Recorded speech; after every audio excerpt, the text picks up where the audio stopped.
Freezers are one of the final frontiers in the kitchen. Many people just throw stuff in wherever there's space. But a well-organized freezer can help keep your food colder and fresher while using less energy. A full freezer is more efficient than a half-empty one.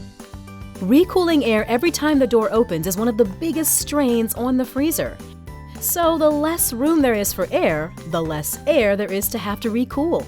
You can even fill that half-full freezer with plastic containers full of water. Not only do they fill the space, but they can come in handy if you ever want big chunks of ice, like for a cooler. Just be sure not to block air vents and that the cold air can flow through.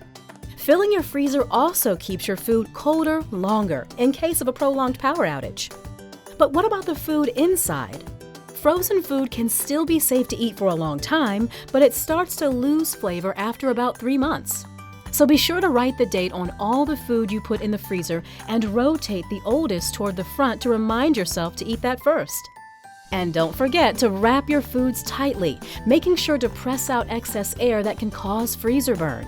This goes for unused portions of store-bought frozen foods. Reseal them in an airtight package or put them in a new one that you can press the air out of. For items that could clump together like blueberries, freeze them in a single layer first, then combine and store in a single airtight container. This can allow you to use portions of your frozen yummies instead of having to defrost all of them at once.